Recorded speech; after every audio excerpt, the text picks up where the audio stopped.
They take a whole day to write. So I know what a slog writing is, and I know I did it, but the world really needs that right now. At least I do. And I have a lot of friends who are missing. So anyway, Tucker tickets, get more details tomorrow. And wouldn't it be fun to fly out, just give you something to do it out in Alberta. Anyway, so let's move on to the Lincoln J. David Menzies Rebel News arrest. And let's start by, I just want to play for you a piece of tape of Chrystia Freeland now trying to explain away what happened. So Steve's going to just roll this tape for me and we'll watch it, and then we'll come back and we'll go to my interview with Lincoln J., who's terrific. What do you make of your security detail arresting David Menzies? So, I want to start with what was important about Monday. And what was important about Monday, January 8th, was the 4th anniversary of a date that I think forever needs to be marked and circled in black on the calendar of all Canadians. It was a tragedy for Canada. Canadians were criminally murdered. And I want to say to the families and loved ones of the people who were murdered that Canada remembers, Canada will not forget. And that's why I was in Richmond Hill. Marcy was there too, to show that this is a Canadian tragedy, that Canada remembers and Canada will not forget. On the incident, as you guys know very well, Canada is a rule of law country. Canada is a democracy. Operational decisions about law enforcement are taken by the police of jurisdiction. Quite appropriately, political elected officials have no role in the taking of those decisions. And that's why I don't have any further comment. Yeah. So, I mean, did you see what she did there? This is kind of classic gaslighting and obfuscation. She starts off by trying to gain empathy by saying how sad she is about what happened to all those people who were blown out of the air. But then she kind of does a word salad. It was kind of a Meghan Markle kind of answer, right? It sounds really important, but she's actually saying nothing. Rule of law, we don't interfere. In the first place, as I say to Lincoln in the interview, she could have stopped it immediately. And I've seen politicians do it, that when their henchmen, I shouldn't say that when their security detail gets too aggressive, they tell them to knock it off. That's what you do.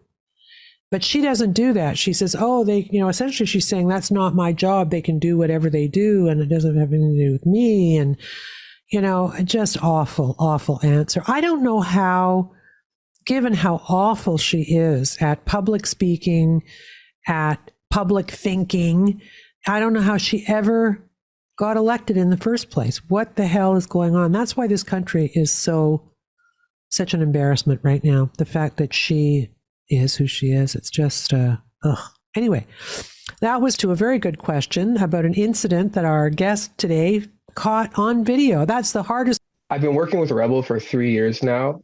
So I'm pretty familiar with these type of situations, these type of scenarios where you're essentially scrumming a politician.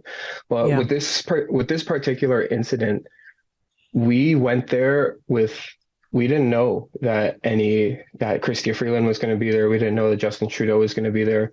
They weren't even on our radar. But when we showed up that day, you kind of have an idea of who's going to be there just based on the security detail. And there's always a very large security detail with Justin Trudeau. So when we arrived on scene, we saw all the black Suburbans there, and we pretty much knew that he was going to be there.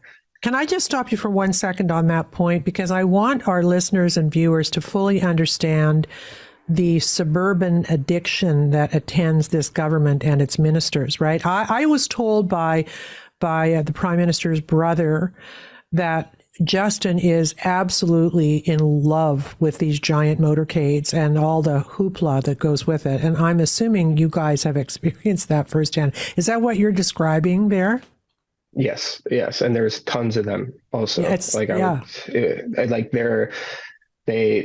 they basically have them scouting out the location before, so they'll be there like a couple hours before, let's say, and so they'll have X amount of vehicles actually on the property. And then, like when I went to this event, it was right beside like a suburb, right? So I parked in the neighborhood, and as I was walking, it was about a 5-minute walk from the neighborhood to the event. You see these cars driving around, right? These black Suburban, these black SUVs. You see people walking around with earpieces in. So you know that somebody's coming, right? And Freeland, how come the IRGC is not a terrorist group? Why is your government supporting Islamo-Nazis? What? Excuse me. What are you doing? You're under arrest for assault. Why are you pushing me?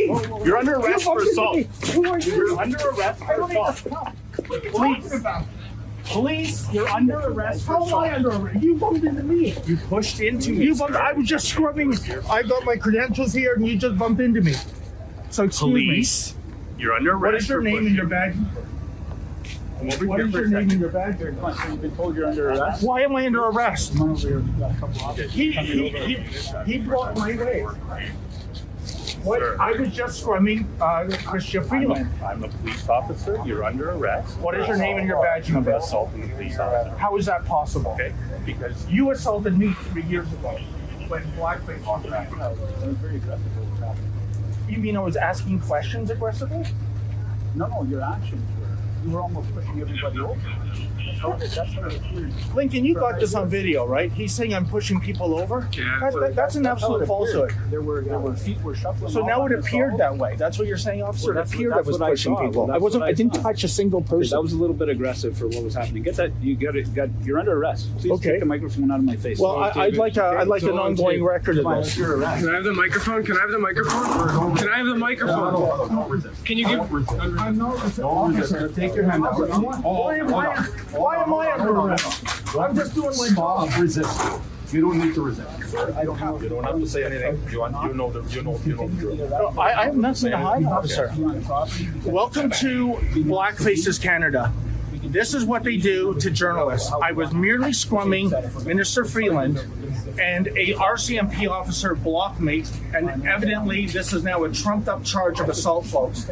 I didn't come here to cause any trouble. I came here to do my job, and now I'm handcuffed. This is your Canada now, folks. You know, this is the Gestapo taking blackface's orders. Outrageous. And meanwhile, the Islamic Revolutionary Guard Corps is not a terrorist organization. Is not a terrorist organization. And these liberals have the audacity to show up at a vigil for a plane in which almost 200 people were killed, 57 Canadians, one unborn child, by the way. And look at this. They don't want, it is against the law in Blackfaces Canada to ask insensitive questions, impolite questions. So a Canadian government that props up an Islamo-fascist regime, that's okay. But if you ask questions about that, that's not okay. This is an absolute outrage. I didn't come here to cause trouble, folks. I just came here to ask questions. You're going to have to back up a little bit, okay? They're conducting an That's my investigation. cameraman, so he's not doing anything. No, I just want to provide some space so that everybody's safe here, okay? Wow.